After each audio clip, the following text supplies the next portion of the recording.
Welcome to my YouTube channel Techjeen. इस video में हम OWSP ज़ैप का प्रैक्टिकल डेमो देखेंगे। लास्ट वीडियो में हमने डिस्कस किया था OWSP ज़ैप को थ्योरेटिकली, जिसमें हमने OWSP ज़ैप से रिलेटेड सारे इंपॉर्टेंट कॉन्सेप्ट्स को थ्योरेटिकली डिस्कस किया था। अगर आपने प्रीवियस वीडियो नहीं देखी है तो काइंडली प्रीवियस वीडियो को ज़रूर देख लेना। इस प्लेलिस्ट को ज़रूर एक्सेस कर लो और ज़्यादा से ज़्यादा शेयर करो, क्योंकि यहाँ पर आपको साइबर सिक्योरिटी एक्सपर्ट बनाया जा रहा है। ठीक है, तो इस प्लेलिस्ट को ज़रूर एक्सेस करो और ज़्यादा से ज़्यादा शेयर करो। ठीक है, लास्ट वीडियो में हमने OWSP से रिलेटेड सारे इंपॉर्टेंट कॉन्सेप्ट्स को थ्योरेटिकली डिस्कस कर लिया था और ये वीडियो कंप्लीटली प्रैक्टिकल वीडियो रहने वाली है। ठीक है, तो सबसे पहले तो हम क्या करेंगे, हम आ जाएंगे यहाँ पर अपनी काली लिनक्स में और यहाँ पर आने के बाद हम चले जाएंगे सबसे पहले तो फायरफॉक्स में और हम क्या करेंगे, ज़ैप को बेसिकली डाउनलोड करेंगे, इंस्टॉल करेंगे अपनी काली लिनक्स में। ठीक है, तो उसके लिए सिंपल हम क्या करेंगे, हम यहाँ पर आकर सर्च करेंगे ज़ैप प्रॉक्सी को। ठीक है, तो हम यहाँ पे आके सर्च करेंगे zapproxy.org को। आपने इसकी ऑफिशियल वेबसाइट पर आना है। यहाँ पर आकर हम जाएंगे डाउनलोड नाउ पे और यहाँ पर आने के बाद जो आप OS यूज़ कर रहे हो, हम जैसे अभी काली लिनक्स में काम कर रहे हैं तो उसके लिए ये जो लिनक्स इंस्टॉलर है हम इसको यहाँ पे क्या करेंगे,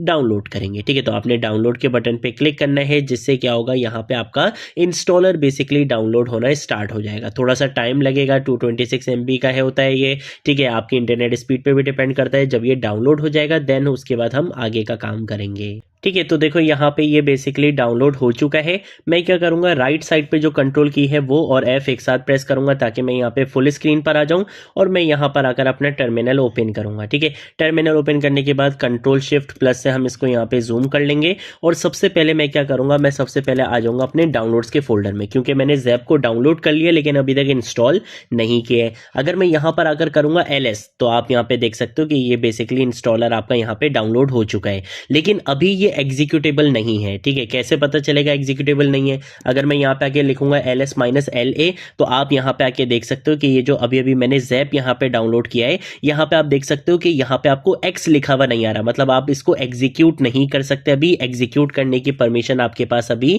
नहीं है, आप इसको अभी इंस्टॉल नहीं कर सकते। तो मुझे क्या करना पड़ेगा, मुझे इसको यहाँ पे एग्जीक्यूटेबल बनाना पड़ेगा। ठीक है, तो उसके लिए मैं क्या करूंगा, मैं सिंपल यहाँ पर आकर लिखूंगा chmod के आपने बेसिकली क्या करना है, चेंज मोड करना है, यानी कि आपने इसको एग्जीक्यूटेबल की परमिशन देनी है। किसको एग्जीक्यूटेबल की परमिशन देनी है, आपने इस ज़ैप वाले इंस्टॉलर को जिसको अभी अभी हमने डाउनलोड किया है, इसको एग्जीक्यूटेबल की परमिशन देनी है। तो आप अभी देखो, अभी यहाँ पे आपको X लिखा हुआ नहीं आ रहा, लेकिन जब मैं यहाँ पर आकर इसको परमिशन दूंगा और उसके बाद मैं यहाँ पे आके LS-LA करूंगा तो फिर अब आप यहाँ पे देखोगे कि अब इसके पास आपको यहाँ पे X लिखा हुआ आ रहा है और इसका कलर भी यहाँ पे चेंज हो चुका है। इसका मतलब है कि अब आप इसको एग्जीक्यूट कर सकते हो, इसकी इंस्टॉलेशन कर सकते हो। तो इंस्टॉलेशन कैसे करेंगे, अब उसके बाद मैं क्या करूंगा, मैं यहाँ पर आकर लिखूंगा कि आपने बेसिकली इसको क्या करना है, इंस्टॉल करना है, एग्जीक्यूट करना है। तो उसके लिए हम लिखेंगे / और उसके बाद मैं यहाँ पर आकर इसका नाम लिख दूंगा। जैसे ही एंटर प्रेस करूंगा ये पासवर्ड मांगेगा, मैंने यहाँ पर आकर पासवर्ड दिया और यहाँ पे इसकी इंस्टॉलेशन अब स्टार्ट हो जाएगी। जैसे ही इंस्टॉलेशन स्टार्ट होगी यहाँ पे आपके पास इस तरीके से एक पॉपअप स्क्रीन आएगी। आपने क्या करना है, यहाँ पे यस करना है।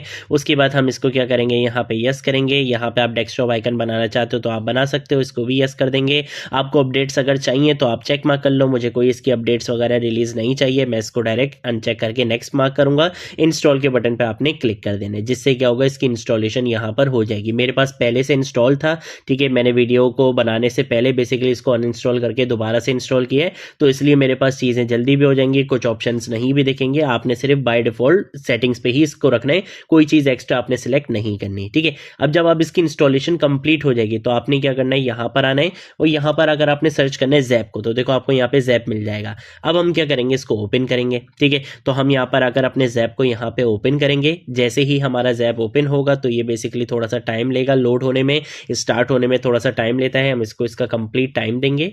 ठीक है, और उसके बाद हम यहाँ पर आकर बोल देंगे कि भाई आपने क्या करना है, एक न्यू ज़ैप सेशन क्रिएट करना है। ठीक है, तो अब हम यहाँ पर आ चुके हैं और अब हम कुछ इस तरीके से यहाँ पर आ चुके हैं। ये बेसिकली हमारा बहुत पावरफुल वेब स्कैनर टूल आ चुका है, जिसका यूज़ करते हुए हम वेब को बेसिकली स्कैन कर सकते हैं और उसमें वल्नरेबिलिटीज़ को फाइंड कर सकते हैं। ठीक है, तो टूल तो हमारा रेडी हो गया। किस वेब को बेसिकली आपने स्कैन करना है, मैंने पहले भी बताया, दोबारा बता रहा हूँ, कोई भी ऐसी वेबसाइट जहाँ की एक्सप्लिसिटली आपके पास रिटन फॉर्म में परमिशन ना हो, आप उसको स्कैन नहीं करोगे। अगर स्कैन करोगे तो ये एक इलीगल एक्टिविटी, एक क्राइम है, आपने ऐसा नहीं करना है। मैं ये सारी चीज़ें आपको यहाँ पे एक एजुकेशनल पर्पस के लिए सिर्फ बता रहा हूँ। ठीक है, इस वीडियो का पर्पस सिर्फ और सिर्फ एक एजुकेशनल पर्पस है। कोई भी यहाँ यहाँ पे बेसिकली आपको इलीगल एक्टिविटी प्रमोट करके नहीं दिखाई जा रही है। ठीक है, मैं आपको यहाँ पे एक लैब में परफॉर्म करके दिखा रहा हूँ। ठीक है, और हम यहाँ पे जो बेसिकली वेबसाइट, जिस वेबसाइट के ऊपर हम यहाँ पे टेस्टिंग करेंगे वो वेबसाइट भी एक वल्नरेबल वेब एप्लीकेशन है, तो उसका भी सेटअप कर लेते हैं। हम आएंगे यहाँ पे टर्मिनल में, एक न्यू टर्मिनल में यहाँ पे क्या करता हूँ, ओपन कर लेता हूँ। ठीक है, और इसको भी हम थोड़ा सा जूम कर लेते हैं। हम यहाँ पे आके बेसिकली DVWA, जो कि बेसिकली हमारी क्या होती है, डैम वल्नरेबल वेब एप्लीकेशन होती है, हम यहाँ पे उसकी इंस्टॉलेशन कर लेते हैं। तो मैं यहाँ पे लिखूंगा सूडो और उसके बाद हम यहाँ पे लिखेंगे डॉकर, और मैं यहाँ पर आकर बोलूंगा कि आपने क्या करना है, एक इमेज को पुल करना है, और वो इमेज कौन सी है, DVWA dam vulnerable web application है। ठीक है, तो इसका हम यहाँ पे आके पासवर्ड देंगे अपना सूडो का, और उसके बाद ये बेसिकली यहाँ पर आपको इमेज पुल होकर मिल जाएगी। ठीक है, जैसे ही इमेज पुल होगी अब हम क्या करेंगे, इसको रन करेंगे। तो मैं यहाँ लिखूंगा सूडो डॉकर और उसके बाद मैं यहाँ लिखूंगा रन करना है आपने 8000 पोर्ट पे आपने इसको रन करना है। ठीक है, जैसे ही ये रन होगा तो आप 8000 पोर्ट पे DVWA को बेसिकली एक्सेस कर सकते हो। ठीक है, तो हम आ जाएंगे यहाँ पे अपने ब्राउजर पे, और यहाँ पर आने के बाद मैं सर्च करूंगा लोकल होस्ट 8000 को। ठीक है, तो मैंने यहाँ पर आकर लिख दिया है 8000। यहाँ पर आकर जो यूजर नेम होता है वो एडमिन होता है, और पासवर्ड में आपने पासवर्ड ही लिखना होता है स्मॉल लेटर्स में। ठीक है, मैं यहाँ पे आके इसको लॉगिन करूंगा। लॉगिन करने के बाद आपको जिस तरीके के पेज पे आ जाओगे। ठीक है, एक बार हम इसको क्या कर देते हैं, यहाँ पे रीसेट कर देते हैं, और रीसेट करने के बाद हमें इसको दोबारा से क्या करना पड़ेगा, लॉगिन करना पड़ेगा। तो हम यहाँ पे आके इसको क्या कर लेंगे, लॉगिन कर लेंगे। ठीक है, तो आप यहाँ पे index.php के पेज पर आ जाओगे। ठीक है, अब मैं क्या करूंगा, मैं इस URL को यहाँ पे कॉपी करूंगा, क्योंकि मुझे इसको बेसिकली क्या करना है, स्कैन करना है। मैं आ जाऊंगा यहाँ पर अपने ज़ैप पर। ठीक है, तो मुझे ज़ैप पर आना है। यहाँ पर आकर आप मैनुअल इसको एक्सप्लोर भी कर सकते हो, लेकिन ज़्यादा बेसिकली जो फास्ट होता है और ज़्यादा जो रिकमेंडेड होता है वो होता है ऑटोमेटेड स्कैन। तो हम यहाँ पे क्या करेंगे, एक ऑटोमेटेड स्कैन रन करेंगे। ये बोल रहा है कि भाई URL बताओ कि किस URL को आपने टारगेट करना है। मैं बोलूँगा कि भैया URL है मेरा ये। ठीक है, तो मैं यहाँ पर आकर अपना वो URL पेस्ट कर दूंगा। इसके साथ साथ बोल रहा है कि भाई आप क्या यहाँ पे एजेक्स का यूज़ करना चाहोगे, अगर वो मॉडर्न ब्राउजर है। मैं बोलूँगा हाँ भाई मॉडर्न है, और आप जो है वो फायरफॉक्स के साथ आपने काम करना है, और आपने अब क्या करना है, यहाँ पे अटैक करना है। ठीक है, तो जैसे ही मैं यहाँ पे अटैक के बटन पे क्लिक करूंगा, ये इसके ऊपर अटैक करना स्टार्ट कर देगा, और बहुत जल्दी से ये एक कंप्लीट रिपोर्ट यहाँ पे आपको जनरेट करके दे देगा, जिसमें बहुत सारे एक्टिव स्कैन्स मिलेंगे, स्पाइडर्स मिलेंगे, अलर्ट्स आपको मिलेंगे, और उन अलर्ट्स को हम यहाँ पे बहुत डिटेल में डिस्कस करेंगे। ठीक है, तो ये थोड़ा सा आपकी इंटरनेट स्पीड पर भी डिपेंड करता है, थोड़ा सा हम इसको टाइम देंगे। जैसे ही ये यहाँ पे 100% हो जाएगा, देन उसके बाद हम इसको डिस्कस करेंगे कि इसने हमें रिपोर्ट क्या दी है। ठीक है, तो अब आप देख सकते हो कि यहाँ पे ये 100% हो चुका है, और इसने काफी सारे आपको अलर्ट्स दे दिए हैं। इन अलर्ट से अब आपको आइडिया होगा कि ये OWSP ज़ैप एक इतना पावरफुल टूल क्यों है, क्यों इसको नंबर 1 वेब स्कैनर टूल कहते हैं। एक तो आपने देखा कि ये बिल्कुल फ्री था। ठीक है, अब इसने यहाँ पे जो हमें बेसिकली स्कैन करने के बाद, ऑटोमेटेड स्कैन करने के बाद जो इसने हमें यहाँ पे एक रिपोर्ट दी है, एक अलर्ट दिए हैं, जरा इनको देखते हैं। सबसे पहले तो इसने दिया है CSP, कंटेंट सिक्योरिटी पॉलिसी। इसका मतलब ये होता है कि ये बोल रहे हैं कि भाई कंटेंट सिक्योरिटी पॉलिसी हेडर यहाँ पर मिसिंग है। इसका मतलब ये हुआ कि वेबसाइट ब्राउजर को ये नहीं बताता कि कौन सा जावास्क्रिप्ट या इमेजेस आपने रिसोर्सेज बेसिकली ट्रस्टेड हैं, कहाँ से लोड करना है, कहाँ से नहीं करना। और अगर किसी भी वेबसाइट में CSP ना हो तो अटैकर मैलिशियस जावास्क्रिप्ट इंजेक्ट करके क्रॉस साइट स्क्रिप्टिंग इजीली कर सकता है। और आपको पता भी है कि DVWA बेसिकली एक वल्नरेबल वेब है, वहां पे क्रॉस साइट स्क्रिप्टिंग कर सकते हैं। तो देखो इसने एग्जैक्टली वही चीजें मुझे बता दी, बोले कि भाई CSP हेडर नहीं है, यहाँ पे क्रॉस साइट स्क्रिप्टिंग हो सकती है। ठीक है, इसने यहाँ पे रिस्क भी बता दिया, इसने कॉन्फिडेंस भी बता दिया। ठीक है, CWE-ID भी बता दी इसने, और इसके साथ साथ डिस्क्रिप्शन भी ये दे रहा है। मतलब अगर आपको नहीं भी पता होगा तो ये सारी डिटेल्स आपको यहाँ पर बताएगा।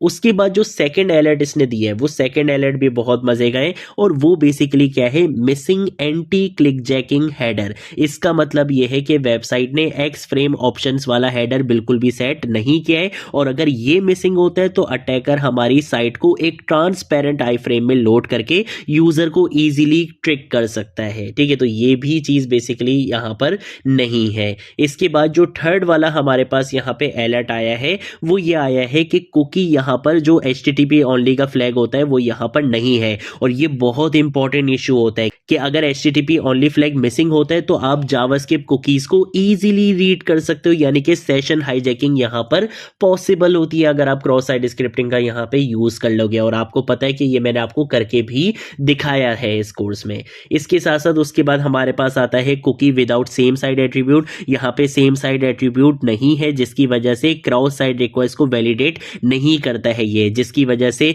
CSRF cross site request forgery बहुत इजीली यहाँ पर हो सकती है। तो ये भी इसमें एक वल्नरेबिलिटी है।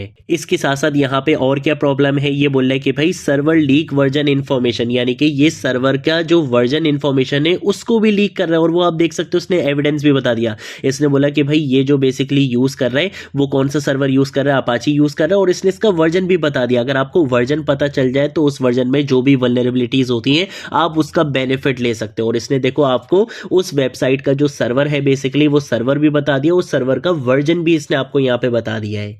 ठीक है, तो ये भी एक बहुत इंपॉर्टेंट इशू है, ये भी एक वेब वल्नरेबिलिटी है। ठीक है, इसके साथ साथ एक्स कंटेंट टाइप ऑप्शंस यहाँ पर मिसिंग है, जिसकी वजह से वेबसाइट ब्राउजर को ये नहीं बताता कि फाइल्स का MIME टाइप क्या होना चाहिए, क्या आपने बेसिकली स्ट्रिक्टली फॉलो करना है, ये भी यहाँ पर आपका मिसिंग है। इसके साथ साथ ऑथेंटिकेशन रिक्वेस्ट यहाँ पे आइडेंटिफाई हुई है। इसका मतलब है कि जैप को आपका लॉगिन रिक्वेस्ट मिली है, इससे वो आइडेंटिफाई करता है कि वेबसाइट ऑथेंटिकेशन यूज करती है। इसका मतलब है कि वेबसाइट का जो लॉगिन पेज है वो डिटेक्ट यहाँ पर हुआ है। इसका मतलब ये हुआ कि यह आपके लॉगिन पेज को भी यहाँ पे डिटेक्ट कर पाया है। ठीक है, इसके साथ साथ अगर हम बात करते हैं सेशन मैनेजमेंट रिस्पॉन्स आइडेंटिफाई की, तो जैप ने डिटेक्ट किया है ये चीज कि वेबसाइट सेशन कुकीज को सेट कर रही है, यानी सेशन मैनेजमेंट का प्रोसेस आइडेंटिफाई यहाँ पर हुआ है। इसने सेशन मैनेजमेंट का प्रोसेस भी यहाँ पे आइडेंटिफाई किया है। अगर इन कुकीज में सिक्योरिटी फ्लैग्स मिसिंग है, और जैसा कि है भी, तो यहाँ पे अटैक्स के चांसेस और भी ज्यादा बढ़ जाते हैं। तो ये भी हमारे पास एक वल्नरेबिलिटी है जो हमें यहां पर मिली है। इसके साथ साथ जो लास्ट हमारे पास आया है वो है यूजर एजेंट फ्यूजर। और यहां पर हमें एक और इंपॉर्टेंट चीज पता चलती है कि जैप ने बेसिकली वेबसाइट को डिफरेंट फेक यूजर एजेंट्स भेजकर टेस्ट किया है, जैसे बॉट्स, क्रॉलर्स, मोबाइल डिवाइसेस वगैरह। अगर रिस्पॉन्स डिफरेंट मिले तो अटैकर फिंगरप्रिंट करके वल्नरेबिलिटीज को भी यहां पे एक्सप्लॉइट कर सकता है। तो इसने बेसिकली डिफरेंट यूजर एजेंट के साथ काम किया है आपकी वेबसाइट के ऊपर। और आप यहां पे देख सकते हो कि आपका जो पूरा वेब पेज है वो भी इसने आपको यहाँ पे निकाल के दे दिया है। ये हमारे पास कॉन्सेप्ट होता है OWASP ज़ैप का। इन फ्यूचर हम इसको और भी और ज़्यादा एक्सप्लोर करेंगे, इसके साथ कुछ प्रोजेक्ट्स वगैरह पे भी काम करेंगे, तो आपके और भी ज़्यादा कॉन्सेप्ट्स यहाँ पर क्लियर होंगे। ठीक है, तो ये बेसिकली हमारे पास कॉन्सेप्ट होता है OWASP ज़ैप का। और आपने देखा भी कि ये कितना पावरफुल टूल है कि हमने एक ऑटोमेटेड स्कैन यहाँ पे रन किया, इसने सारी चीज़ें, सारी वल्नरेबिलिटीज़ हमें यहाँ पे फाइंड करके दे दी हैं। हमें मैनुअली इन चीज़ों को टेस्ट करने की नीड नहीं है। अगर आप एक्टिव स्कैन में आओगे तो देखो ये सारी चीज़ों का बता रहा है कि किस किस के ऊपर इसने गेट रिक्वेस्ट की, कहाँ से बेसिकली इसको स्टेटस कोड ओके मिला, कहाँ से इसको नहीं मिला, एक एक चीज़ इसको यहाँ पर मिली है। अगर हम स्पाइडर में आते हैं तो देखो यहाँ पे ये प्रोसेस बता रहा है कि प्रोसेस कहाँ पे इसका कंप्लीट हुआ, कहाँ पे नहीं हो सका, एक एक चीज़ हमें यहाँ पर पता चल रही है। ठीक है, तो ये हमारे पास कॉन्सेप्ट होता है OWASP ज़ैप का। अगर कोई चीज़ नहीं समझ आए नीचे कॉमेंट सेक्शन में पूछ लेना, सोशल मीडिया अकाउंट से पूछ लेना, मैं ज़रूर आप लोगों को रिस्पॉन्ड करूंगा। अब हम मिलेंगे नेक्स्ट वीडियो में नेक्स्ट टॉपिक के साथ, तब तक के लिए बाय बाय।